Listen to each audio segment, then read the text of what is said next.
تنہائی ہمارے پاس لوگوں کی غیر موجودگی کا نام نہیں ہے، دراصل ہمارے ارد گرد موجود لوگوں میں ہماری غیر دلچسپی ہمیں تنہا کر دیتی ہے۔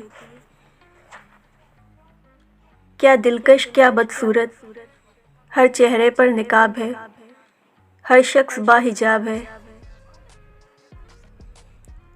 جس نے پایا اس نے پا کر مٹی کر دیا، اور جس نے نہیں پایا وہ خود خاک ہو گیا۔ کچھ شامیں ایسی ڈھلتی ہیں کہ سورج کے ساتھ ساتھ دل بھی ڈوب جاتا ہے۔ ڈوبا سورج اگلی صبح تو پھر نکل آتا ہے، مگر جو دل ایک بار غروب ہو جائے تو پھر کبھی طلوع نہیں ہوتے۔ تباہی کے احساس کو ختم کرنے کی ضرورت ہی کیا ہے؟ انسان تنہا آیا ہے دنیا میں، اس نے تنہا واپس جانا ہے۔ یہ درمیان کی سب مصروفیت، یہ سب ڈھکوسلا ہے۔ شکل اور صورت انسان کا پہلا تعارف ہوتا ہے، انسان کا دوسرا اور اصل تعارف اس کے الفاظ ہیں۔ اپنا دوسرا تعارف مکمل کر لو، اتنا مکمل کر لو کہ لوگ تمہارا پہلا تعارف بھول جائیں۔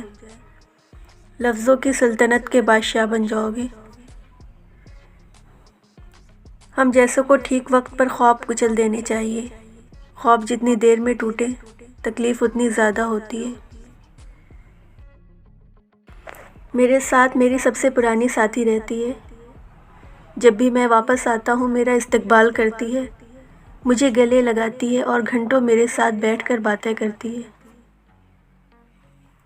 لفظ، احساسات، جذبات، سوچ، یہ خوبصورت مگر کتابی باتیں ہیں۔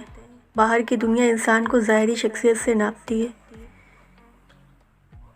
بہت برباد ہوتے ہیں، فقط چہرے کہاں، کچھ دل بھی پری ذات ہوتے ہیں۔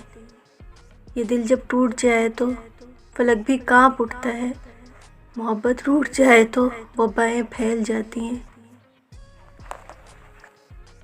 محبت انسان کو کمزور بنا دیتی ہے۔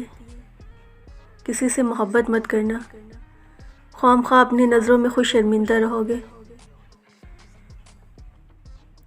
یہ دنیا مردوں کی دنیا ہے، اور اس مردوں کی دنیا میں جینے کے لیے ہم جیسوں کو ان سے زیادہ مردانگی کی ضرورت ہوتی ہے۔